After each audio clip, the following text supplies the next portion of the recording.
So hi to everyone and good evening, especially to those of you who are new here as well as familiar faces. My name is Martinez-Biarge and I'm a nutritionist and communications lead at Plant-Based Health Professionals UK, a community interest group dedicated to promoting the benefits of a sustainable and healthy whole foods plant-based diet.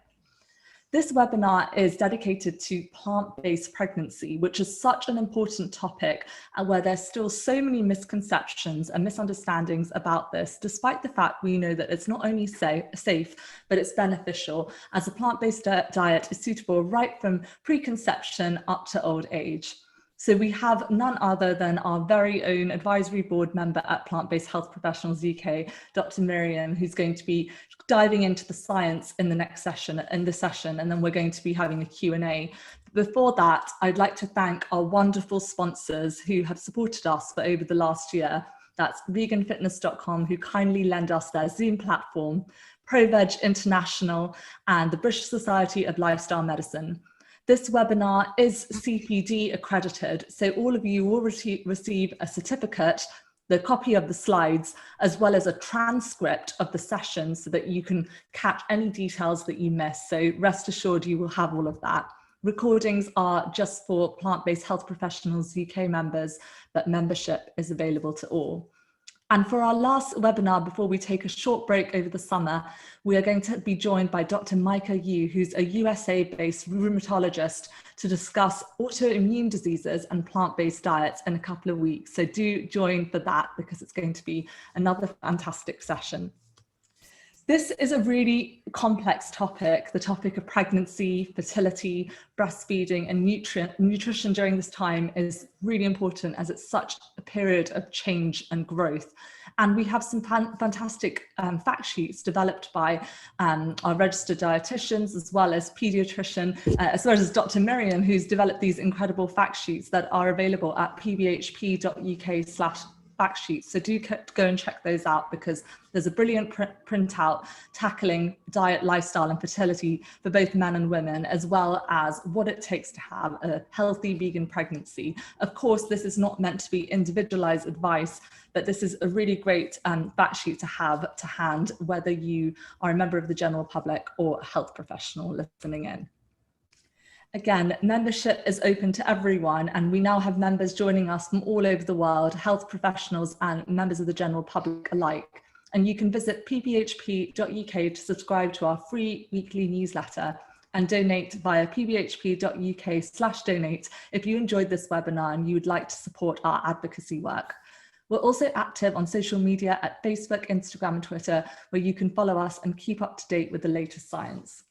So now I'd like to welcome Dr. Miriam, who I'm so excited to hear from for this session, and then we will have a live Q&A. So at any point, if you have any questions about any of the things we're discussing, then please do jot those down in the Q&A box at the bottom of the screen.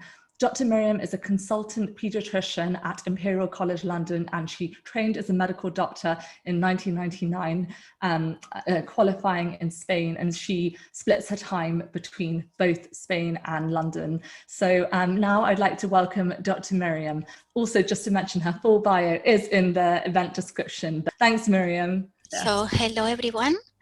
So we are going to talk during this next hour. So how to start here? Okay, we are going to see the benefits, potential benefits of plant-based diets during pregnancy. We are going to also look at some risks that are associated with these diets and that have been described in recent studies. And we are going to finally review the specific nutritional requirements of pregnant and lactating vegan women. From observational epidemiological studies, we know that lifestyle factors during pregnancy can affect maternal and pediatric outcomes and may predispose the child to chronic disease later in life. It is well known that both undernutrition and overnutrition can lead to gestational diabetes.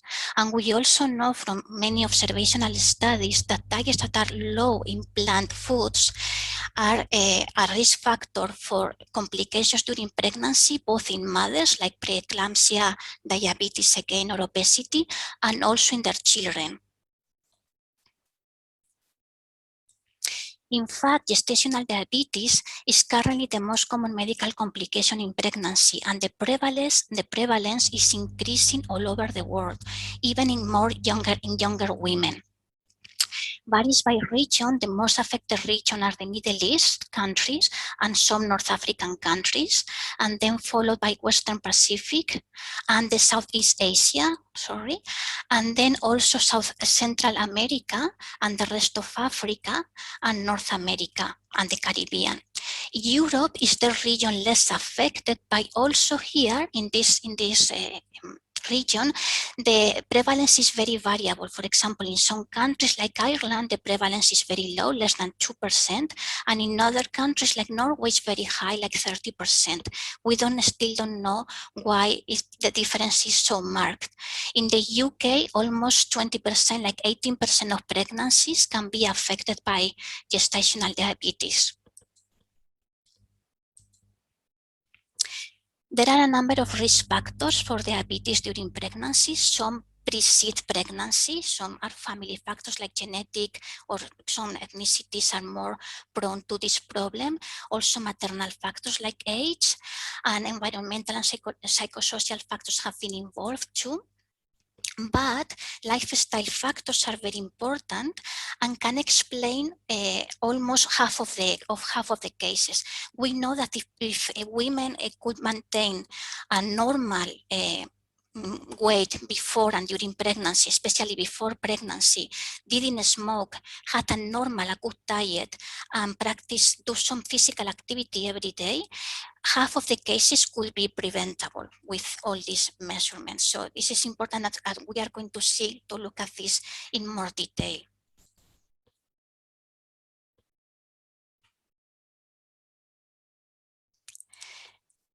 This diabetes is very important because it's not something that only happens during pregnancy, but also has short, medium, and long-term consequences. During gestation, it's a risk factor for another complications, for example, preeclampsia, and also for fetal overgrowth or macrosomia, and for preterm delivery. And also there is an increased risk of intrapartum complication as increased operative delivery or shoulder dystocia, and also neonatal morbidity and mortality. But in the long term, we know that women who experience gestational diabetes have a 7-fold increased risk of developing type 2 diabetes later in life. And they also are at higher risk of developing metabolic syndrome and cardiovascular disease. And not only these women, but their children are at higher risk of developing themselves obesity, diabetes, and cardiovascular disease.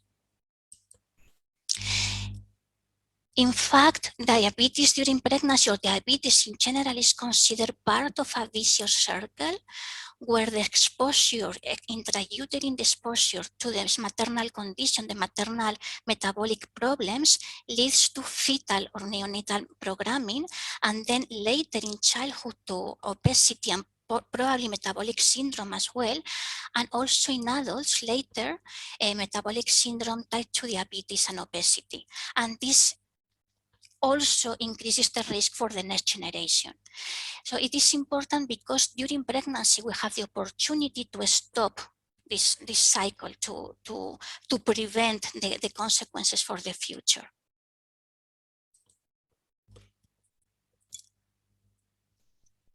We know from many observational studies and epidemiological studies that different foods and food or dietary patterns can affect the risk of developing gestational diabetes. We know that sugary foods, fried foods, saturated fat, animal protein, animal iron, and especially a pattern that is rich in all these foods increase the risk. And on the other hand, we know that some nutrients like fiber or nuts, green vegetables and fruit, normal levels of vitamin C and D, all have been related with a low risk of this condition.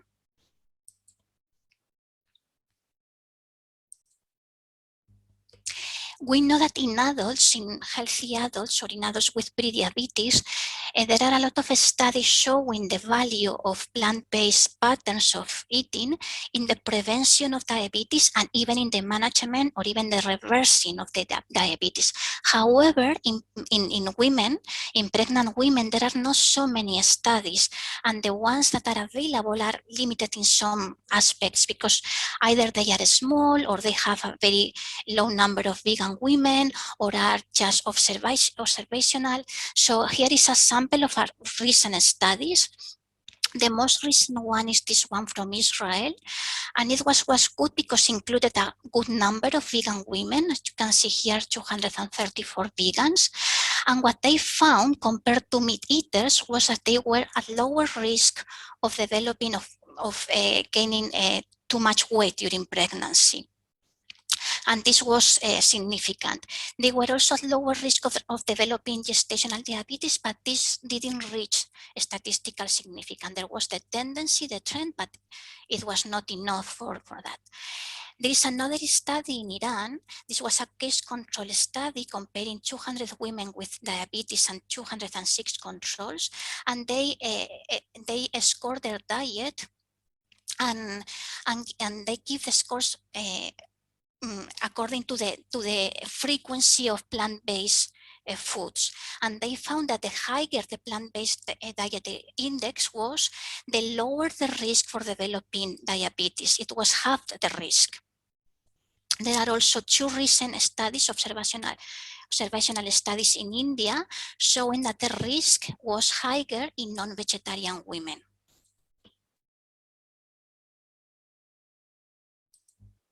So we know that these are the proposed mechanisms that how plant-based foods and plant-based diets can affect or can prevent or can be positive in the prevention of this condition during pregnancy. We know that plant-based diets and foods have an antioxidant effect, an anti-inflammatory effect, and we know that the origin of diabetes is probably has one of the roles is here. We know also that plant-based diets have lower energy intake and also lower intake of saturated fat, and as a positive effect is that higher intake of potassium and magnesium. And of course, the iron is not animal iron, it's plant-based iron, which is not hemp, which is another probably positive factor for the prevention of diabetes. Even if you don't develop, even if women don't develop diabetes during gestation, there are other complications that can happen as a result of a poor diet. And as this study, prospective study in California showed very recently, they scored the diets of women in early pregnancy using the healthy eating index. And it was very worrying because most women didn't score the minimum on this index. So most women have a very poor diet, poor or very poor.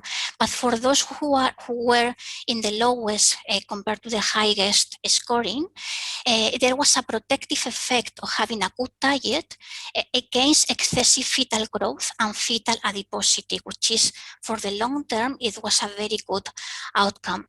These results were very important because we're independent of maternal obesity and other conditions during pregnancy, and were seen even in women without gestational diabetes.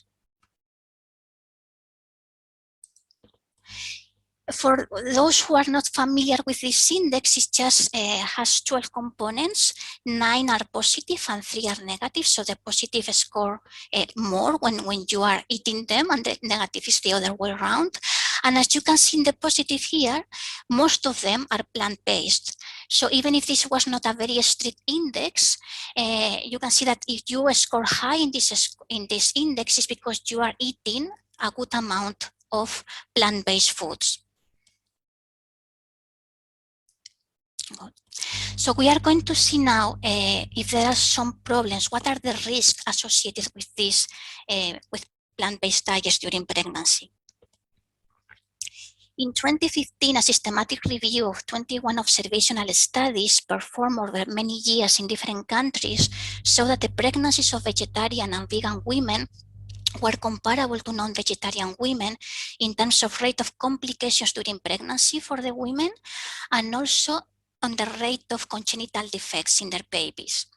The birth weights of the babies were overall similar, depending on the study, but overall were similar. And also the duration of the pregnancy was similar in both populations, in vegetarians and in non-vegetarians women. Most studies were very consistent in seeing that maternal weight gain was less in vegetarians and vegans compared to non-vegetarian women.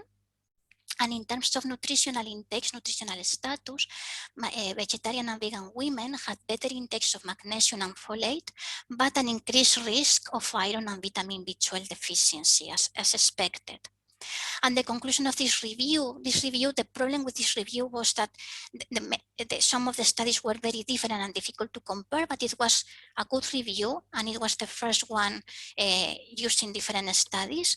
But the conclusion of the authors, the review, was that a well-planned vegetarian or vegan diet is safe during pregnancy. They couldn't see any negative effect of vegan or vegetarian pregnancies on the mothers or on the babies. Since that studies, in that systematic study, we have seen a few more recent, and the most recent ones are better because they are focusing more in vegan women. They are treating them as a group. And for example, this is very recent. This is from Israel. Again, we have talked about it before, and this is the one that showed that vegan women, compared to meat eaters, had a lower risk of gaining excessive weight. You can see here 24% versus 35%. The risk was significant, the difference in risk was significant, unadjusted and even adjusted after or other variables.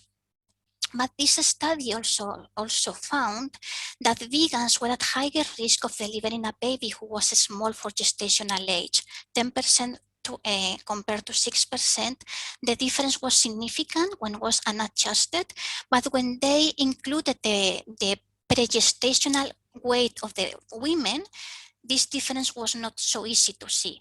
And this is because you see, vegan women before pregnancy were thinner than meat eaters and that vegetarian or lacto-vegetarians, and they also tended to gain less weight. So probably this is the reason that their babies on average were smaller, and they have a higher rate of being small for gestational age. This is another study also from Israel, but in another population, and also around the same time. And they divided the groups in vegans, vegetarian, fish eaters, and meat eaters. And they found a very similar results. As you can see the small for gestational age babies, the percentage was very low in meat eaters, but was the highest in vegans. And compared with meat eaters, the difference was significant. And also the birth of the babies in the vegan group was the lowest. Was within normal range, but this 10%, 11% of them were below the normal range. And again, the weight gain during pregnancy was lowest in this group compared to the others. And it was very reassuring to see that there was no difference, because they also measure in maternal and in umbilical cord the levels of hemoglobin, ferritin, and vitamin B12, and they couldn't see significant difference between the groups.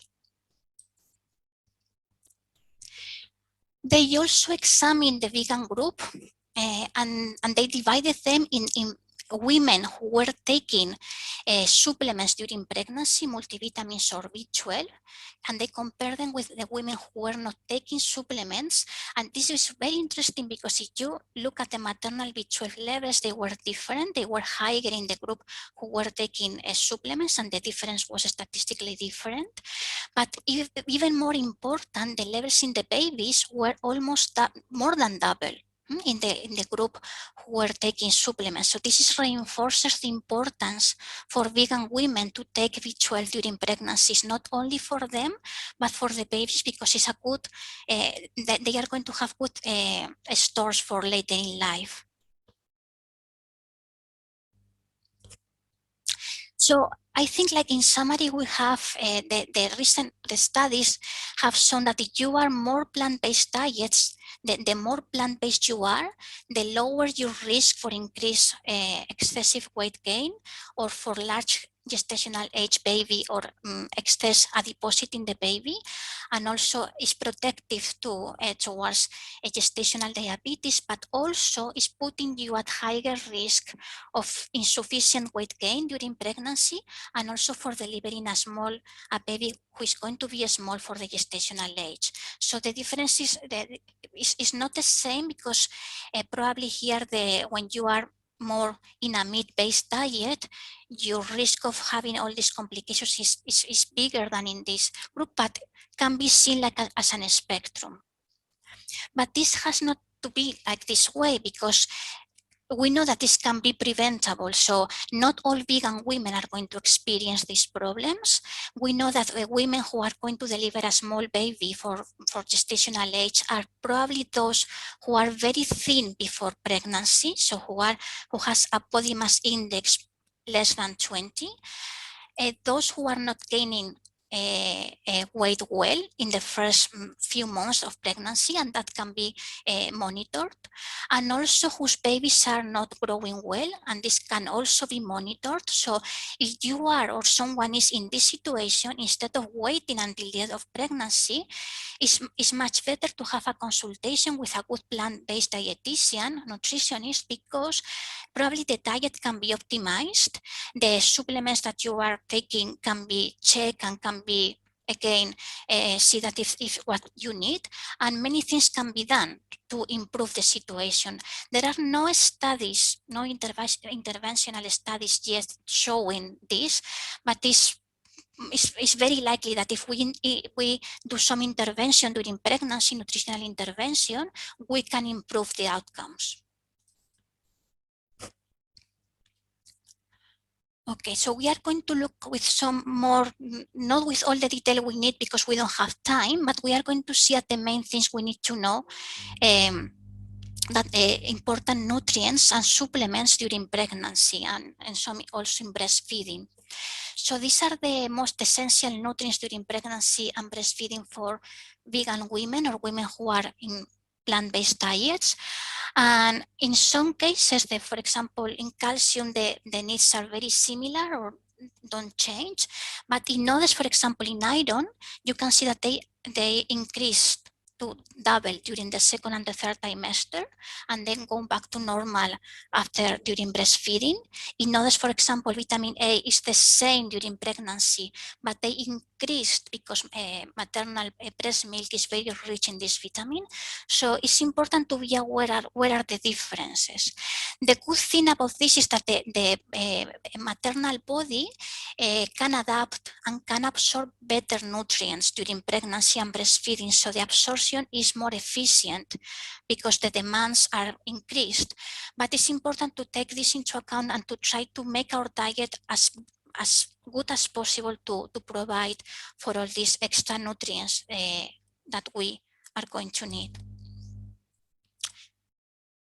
So I think there are, well, this is a way to explain 3 steps that we should take to ensure good nutritional status on plant-based diets. And these are particularly important in pregnancy because of the increased needs in this period. The first one is variety of foods, because we know in plant-based diets, diversity of foods is essential, because there are not only a few foods when you can obtain everything. You need, the more diverse your foods are, the more likely you are going to obtain more nutrients and different nutrients. For example, we know that vitamin A, we were talking about vitamin A before and how important it is at the end of pregnancy and during breastfeeding.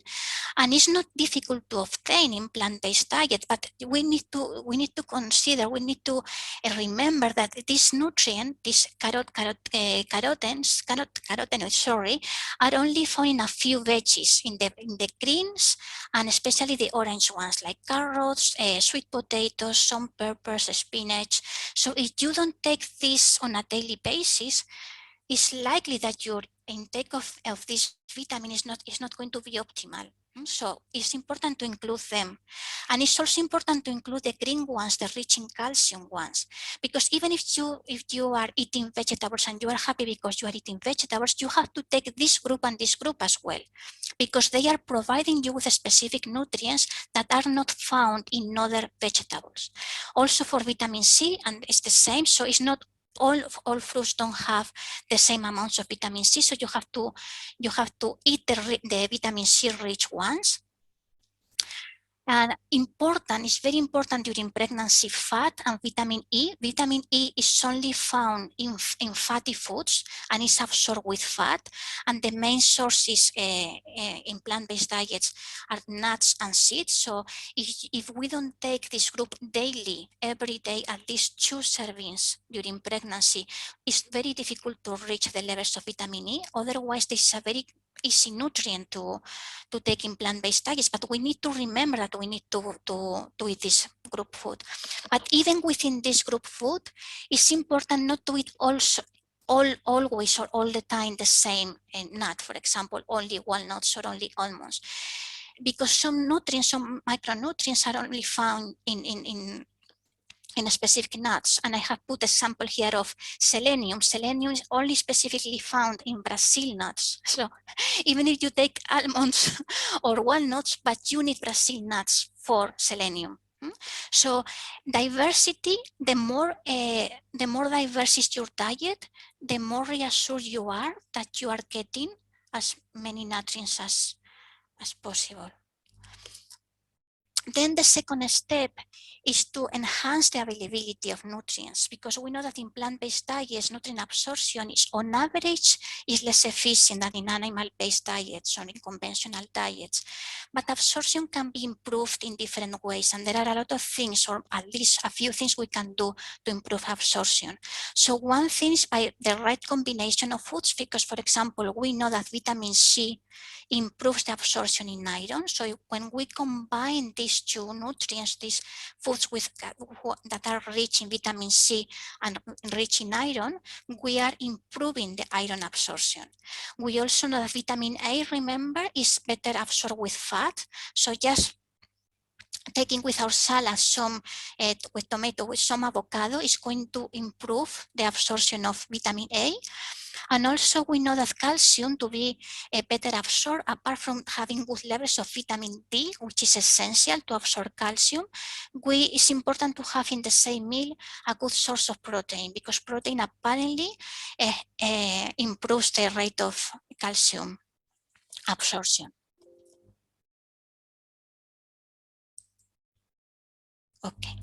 And another important thing we can do is just to cook the foods and to prepare them in an appropriate way, because this is also the other way to increase availability of nutrients.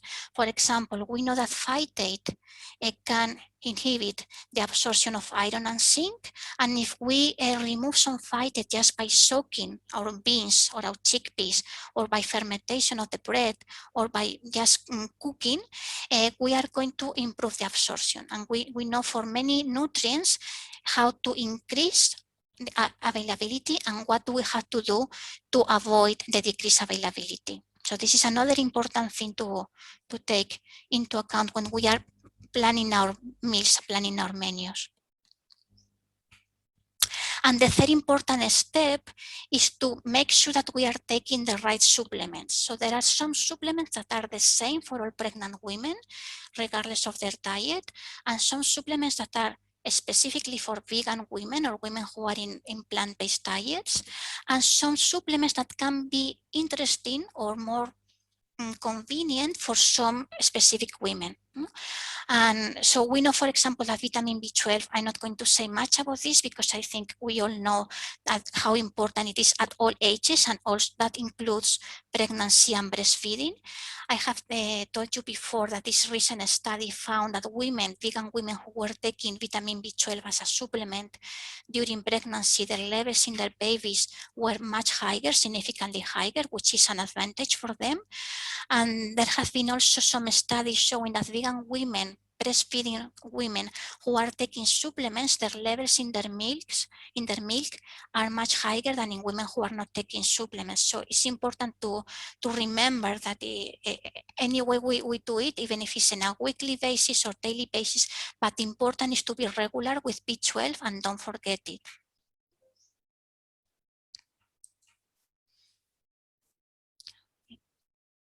So for the folic acid, for folate, it's just for all women, should be the same. So the NHS advises women to take 400 micrograms every day before gestation. So ideally in the 3 months prior to gestation, so when you start planning your pregnancy, because it has a proven effect in the prevention of some congenital defects. So it's a very good supplement for this.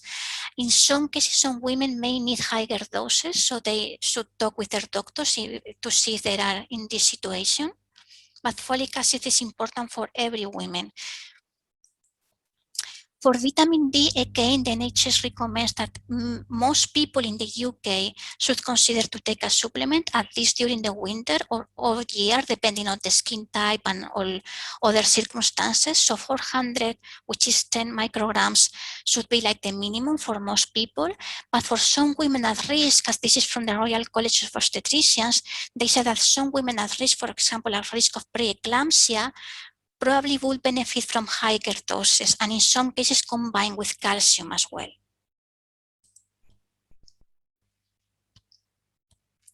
Iodine is important and is often neglected, but it's a critical nutrient during pregnancy and lactation because of its role in brain development.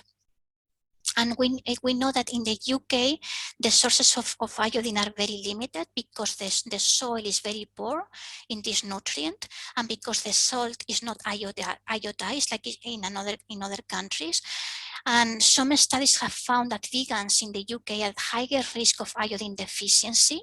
So in this situation, in the current situation, the safest way to be sure that you are intaking the right amount is to take a supplement during pregnancy, probably starting a little before pregnancy, during all your pregnancy, and during the time you are breastfeeding.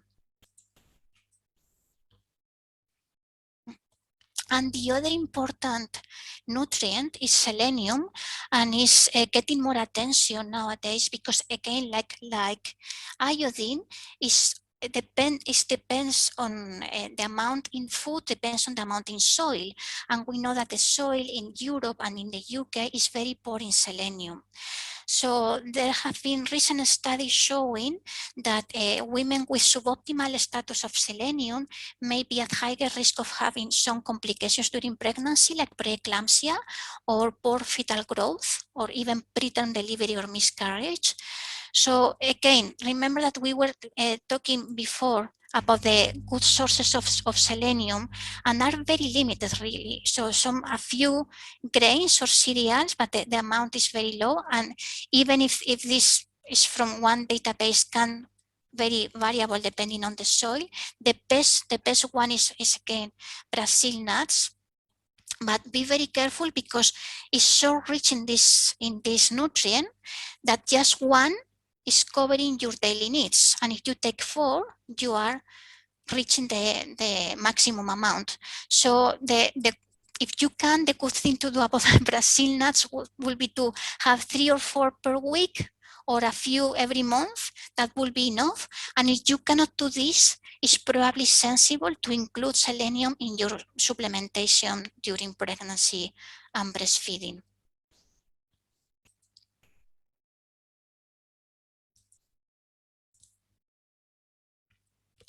Good. Another important nutrient is omega-3 fatty acids. You probably know that there is still a lot of controversy about the real value of these supplements in healthy adults. There are studies almost every day saying one thing and the opposite, and we still don't know if for healthy normal adults are of benefit to prevent cardiovascular disease or mental conditions. But in pregnancy, the evidence is probably much better.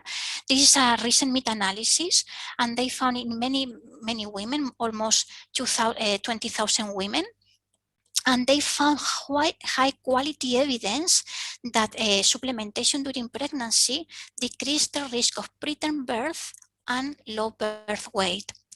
So it's probably a good idea to take this supplement during pregnancy, and not only in pregnancy, in the all the perinatal period, there are many studies now showing that the effect in the first, at least the 3 or 4 first years of life, children born to mothers who were taking these supplements are showing improved visual, language, cognitive development, and also protection to some very common childhood diseases. So until we know more, I will recommend to include also this supplement during pregnancy and breastfeeding.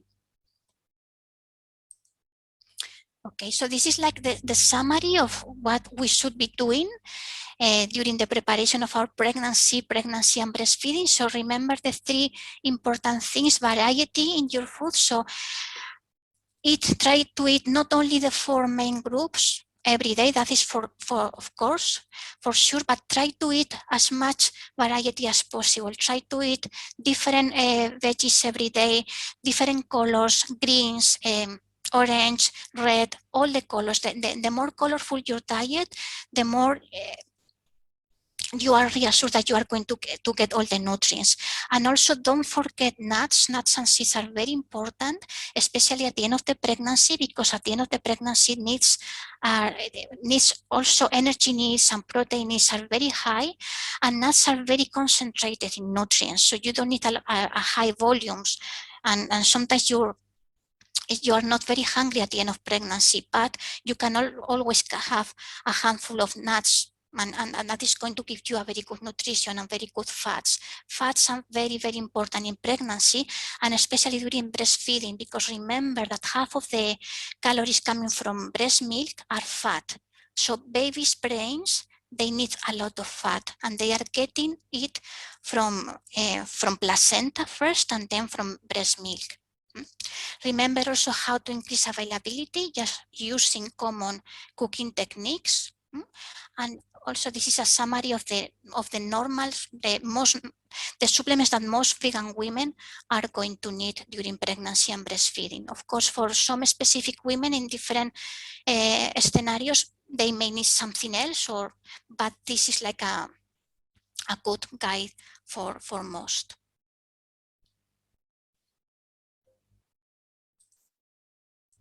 Okay, so thank you very much for your attention, and I just ready for your questions if you have. Thank you so much, Miriam. That was brilliant. I'm just wonderful. It's ended. Thank you so much. You really covered so much. And I know that when we were planning this, there is so much that you know about this topic, and you know it better than anyone I've come across, but it's hard to cover it all in this short time, but you did such a great job. So thank you. And I would assure everyone who's listening, I know we have a lot of new people tuning in tonight, which is amazing, to have a look at our website and have a look at the fact sheets that we have on there, because they go into some more detail summarizing things. So my first question, Miriam, and I'm sure you get this a lot, is if you are a plant-based eater who's pregnant, how do you deal with skepticism from your doctor or pediatrician? What would be your advice to people listening who have been in this situation where they've been met with skepticism about a plant-based diet? Yes, I think the most important thing is to get as much information as possible. So you have to read, you have to get informed yourself. So you have to do your part, because you are not going to convince them, but at least you can be reassured that you are doing the right thing. If you don't find support, look for a plant-based professional that can support you. And in my experience, when doctors or other health professionals, when they see that you are doing well, they relax. So at the beginning, it's because they don't know and they are worried. And I can understand that. But if they see that you are well informed, that you are doing things right, and that your pregnancy is going well, in some cases, they can even start paying more attention and asking you questions like, what are you doing? And I have heard of many testimonials about that, about mothers that at the end of my pregnancy, my doctor came and asked me, so how everything went so well? Can you tell me more about your diet? So just don't rely on them for nutritional advice because they are not able to do that. Just rely on more plant-based professionals. Read as much as possible, get all the information just to feel confident and reassured, and then they will see how things are going. And ask for help. If they cannot help you and they say, for example, oh, your baby is not growing well because of your vegan diet, say, no, I may be doing something that is not perfect, not optimal, I'm going to ask for help because everything can be changed and most diets can be optimized and we all can improve. Not perfect person or perfect diet. I love that. Yeah, there's no perfect diet. It's really, trying to do your best. And so saying that, there's been a few comments in the question and A box about from women who said that they have been previously following a whole foods plant-based diet prior to pregnancy, but having got pregnant, they're suffering from various food aversions and nausea, which of course is particularly common in the first trimester. What is your advice around that? Because I know that could be really frustrating for people who may feel aversions to whole food groups like beans and greens and things like that, which we want to be eating more of. Yes, I think if you really cannot take a good diverse diet, I will ask for a consultation with a dietitian because you can select the foods that you can really eat and eat more of them. So most foods can be replaced with others. So, but you need help to do that. You can do it alone. So if you see that your diet is getting more and more restricted, apart from including probably a multivitamin, that will be a good idea just to get you covered, that I will do that. But I will ask for a consultation because you can have your diet more customized, more personalized to you. So if you, for example, cannot eat beans because for whatever reason, but maybe you can replace with more tofu or more nuts or more whatever. So there is always a way to do that. Or for a supplementing this or in another way. So just don't say, oh, I can eat and that is, just look for help. I love that. Yeah, there's so many different tips that could help people in that position and even nutritional strategies to try and get in some of those foods, things like smoothies and things that can be a good vehicle. There's, we don't unfortunately have time to go into those in lots of detail and really the individual advice as Miriam advised. Smoothies are very, very useful during pregnancy because also you need more hydration. So you need to, and sometimes when you are vomiting all the time, you get dehydrated very quickly. So if you can have something to drink and at the same time that is giving you more nutrition in a concentrated way, that is perfect, and you can just drink little by little when you are more calm. And some women find that very, very cold smoothies, like even ice creams, are better because hot food sometimes are more, you develop more aversion for very hot foods. So have something that is really cold, or even an ice cream with some something added. And so there is always a way to find the way to get the right nutrition. I think that will be very comforting for lots of people to hear. And so the question that's come up, and I've seen this before as well, is around fat. And this, of course, is a nutrient that is an essential nutrient, but there has been perhaps certain trends around low-fat plant-based diets, which of course have their place in certain contexts. But when it comes to pregnancy or even preconception, pregnancy, breastfeeding, what are your thoughts about diets that are whole foods plant-based diets that are low on fat? And it could be both in terms of processed oils as well as fats such as avocado, nuts and seeds. Is there a difference? And what are your thoughts about this? Yes, well, I think fat is essential during pregnancy, and I have seen even women who were not even ovulating because they were not having enough fat. So just their bodies, they didn't feel safe to ovulate, to be onto a pregnancy, because they they were feeling that it was not enough nutrients in their body. So this is something. So even for women who are finding it difficult to conceive, they should check that they are having good fats and in enough amount, because fat is really essential for our hormones and for everything. And as I mentioned before, for babies, so the brain of the baby is 60-70% fat and is developing so quickly inside us. And if they are not getting fat, their brain is going to be underdeveloped.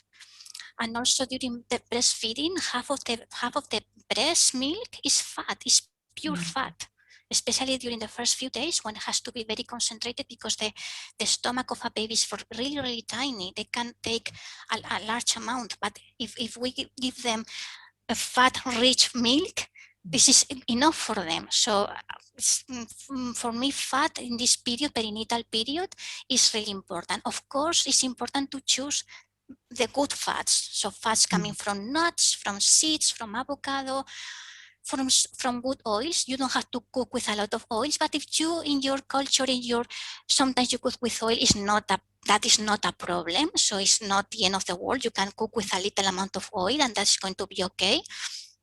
I'm Spanish and I love olive oil. Please don't take that apart from me.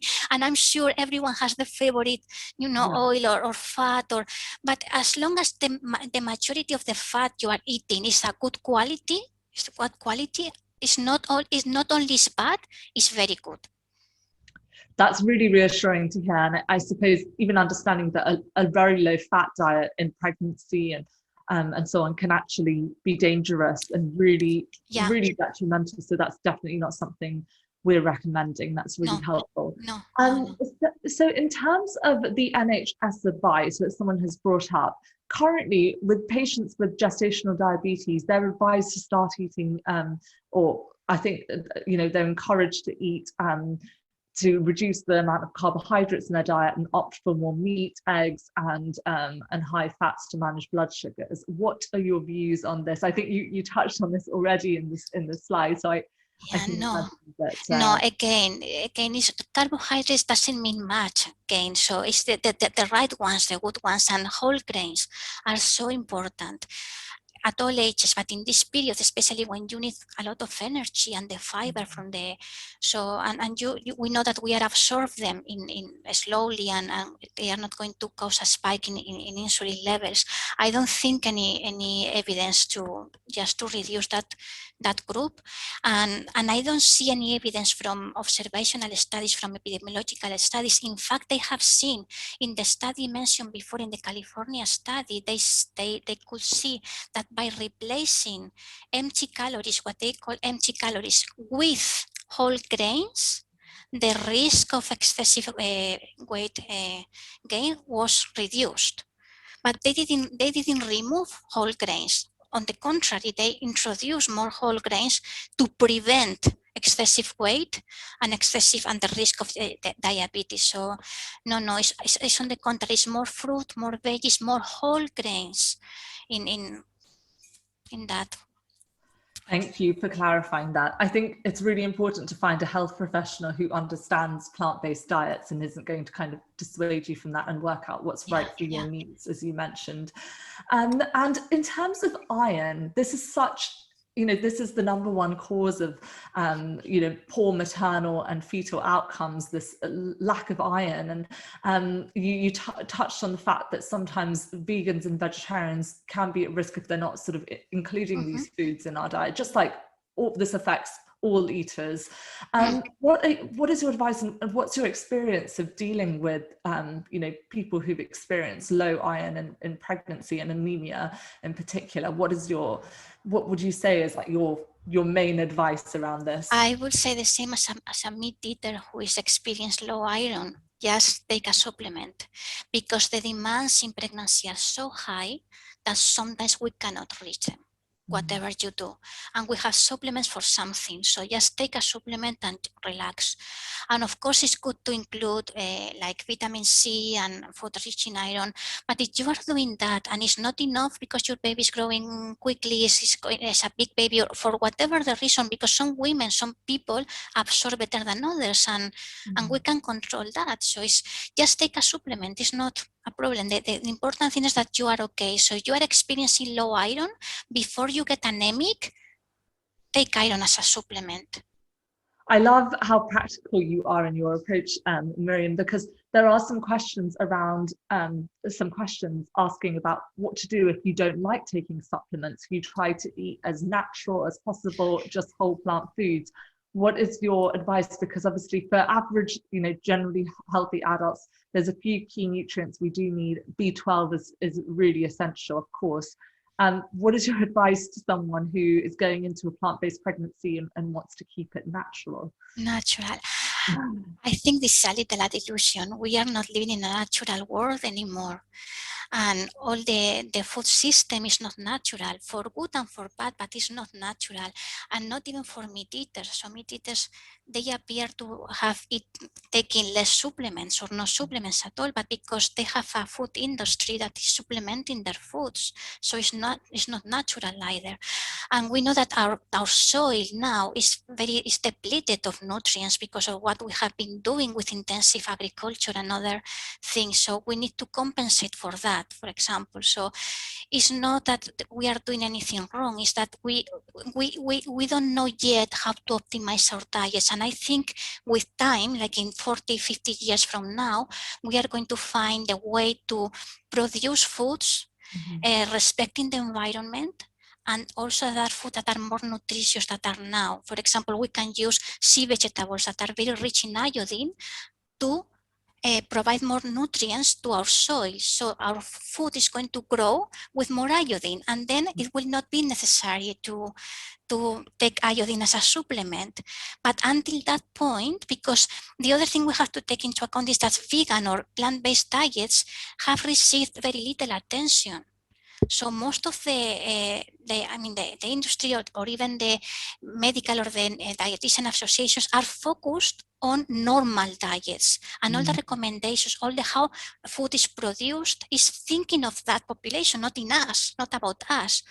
So it's normal that in this transition period, we look at a disadvantage because we have to take more supplements, but it's not because it's not an intrinsic disadvantage, it's because of the way our food system has developed and is working now. But this has to change because we need to progress into a more plant-based diet for more and more people. Otherwise, there is no. But don't get into the trap of natural versus not natural, because what is natural? We don't really know what is natural now. And in the past, if we look at 300 years ago, there were many things that were natural, but they were not better. So it's much, we are living longer now. We are having more things that are giving us like cleaner water or something. It's not natural maybe, or epidural during your labor. So just enjoy the things that are good, not based on how natural they are. Definitely. And following advice sensibly, as you said, it's sort of, yes, having the whole foods, but having the fortified dairy alternatives and things where we can. And, Yes. And speaking of which, could you touch briefly on soya? There is a lot of, concern, even in the comments, about soya, which we know is a wonderful food. But could you touch on that, the role of soya in pregnancy? Obviously, this is discounting the tiny percentage of people who are allergic. Yes, okay. So of course, soya is not an essential food. You can eat well without soya, but I think it's a very useful food because it's the group of the beans and legumes, but it's a very nutritious one, and also you can use in many different ways. So it's going to make your life much easier. So you include calcium set tofu 3 or 4 times a week, your calcium intake is going to be much better than if you don't.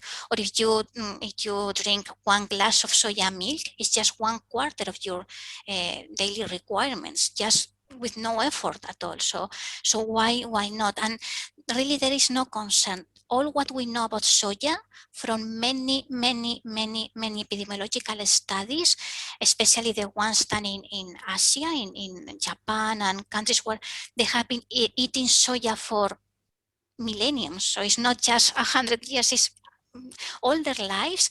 all the results are positive. So it's like less risk of breast cancer in women. This is very consistent. The studies are all consistent in that, even to prevent recurrences of breast cancer, for prostate cancer in men, even for endometrium cancer in women. So I don't think there is any reason to be fearful of soya. It's a very nutrient-dense food and very useful, especially during this period. And for also, yeah, now we are talking about soya, and maybe it's the next question, I don't know, but for moms who cannot breastfeed or not fully breastfeed and needs a formula for their babies. That was one of the most popular questions that I was going to end on. So a lot of people are saying they're planning to breastfeed, but they are worried if they're not able, because currently in the UK we don't have a vegan. Yes, it's not vegan. Vegan is 99% vegan. It's soya formula. It's a good formula. I have had many patients, many babies growing on this formula perfectly well. I have no concerns at all with this formula or any soya formula you can find. Also, if you prefer not to use soya formula, you can buy in France. There are two rice protein based formula for babies. It's not just rice milk like you find in the supermarket. It's specifically for babies. It's produced in France. There are two brands, are organic and are completely 100% vegan. And I know some moms in the UK that have been buying them and are using them here. So it's another option for people who are a little soya phobic or prefer not or want to combine. So this is a second option. And they are also very good. I have my experience with both, with soya and with rice protein based formula is really, really good. So no concerns at all. That's really wonderful to hear. Yes, I think a lot of people do have concerns about this, so that's helped clear that up. So I'm just going to launch the poll to get everyone's feedback on this webinar before we sort of wrap up. One question I would love to ask is about choline. So there was definitely a spotlight on choline, which is sort of seen as being, you know, essential for brain health. There was a big BBC piece on it, and there was a study of pregnant women in the USA showing inadequate intakes of choline. Which, yes. what are your thoughts on this? Because choline is predominantly found in abundance in sort of animal foods, as opposed to, you do find it in plant foods, but not to such an extent. So what are your thoughts on choline in pregnancy? Is it something people need to worry about? To be honest, I don't know yet. I'm just trying to wait for more studies, for more results, because the studies we have, I don't think they are like very consistent. Or even the study you mentioned, it was in pregnant women, but women in all kind of diets. So it's probably not easy for women to reach these requirements. But I'm not convinced that there is really an adverse effect if you don't reach the amounts that they are proposed. And it's true that in animal foods it's easier to find, but it's also easy to find in plant foods if you choose them wisely. So if you eat, like for example, soya, peas are very good, are very high in this nutrient, and many vegetables, as cruciferous vegetables, are very high in this nutrient as well. So I think for women who are concerned about this, again, just have a consultation, just review your diet, and if your diet you see that is low in this nutrient, just consider adding a supplement or consider making some changes just to increase your intake. For all women to have a supplement of this, I'm not sure yet. I don't think we have enough evidence to recommend that.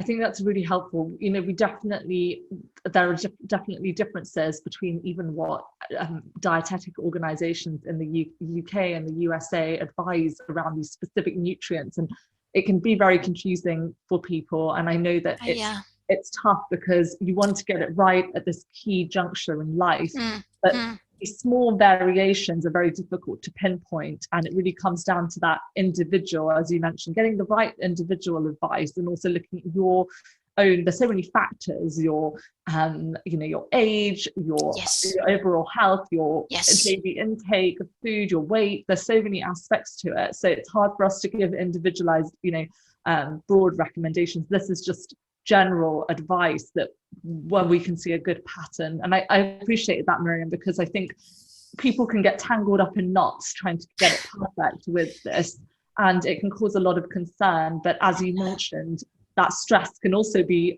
problematic in pregnancy, because you want to be as relaxed as you can be without stressing over every tiny detail, but that's natural. So hopefully this has allayed some people's worries about specific nutrients, because I know it's challenging, but you've done an amazing job of explaining it all to us, and hopefully given people some confidence that they're doing the right thing. So thank you again. And Miriam, how can everyone keep in touch with you? How can you follow your work? I had my email at the beginning of the presentation, and I can don't know if I can share again if they want to ask me, or if they can look at the webinar again. It's at the the recording for plant-based health. Yeah, they're for our members. Yes, so they can email me. Yes. Wonderful. So everyone will get a copy of the slides and the transcript and the certificate as well. So thank you so much. And for all those of you who don't know, that Miriam's actually on our advisory board at Plant-Based Health Professionals UK. So this is your knowledge is so valuable, because some of the biggest or the most popular questions we get surround plant-based pregnancy and breastfeeding. So it's amazing to have someone like you on board to clear up the confusion and reassure everyone that there's no such thing as one perfect diet, but it's about your overall dietary pattern. Yes, exactly. It's more important that the details on this and that. And in my experience, I have been counseling, especially families with very young babies, and sometimes even pregnant women contact me before just to have some. And in my experience with them for the last 5 to 6, 7 years, with I think almost now 1,000 families in this plant-based, vegetarian or vegan, the majority of them are doing great. I mean, I haven't seen very few problems, and the problems I have seen are very easy to correct with some changes that everybody, I mean, everyone, regardless of their diet, we may have we may need some counseling at some point, even if we were in the don't worry, because most things can be just corrected if there is any problem. That's so reassuring for everyone. And thank you again for your time and your brilliant presentation. And we'll definitely have you on the webinar program again, because I know that there's so many aspects of this to even dive into. But thank you, and good night, everyone, and hopefully see you in a couple of weeks' time for our next webinar.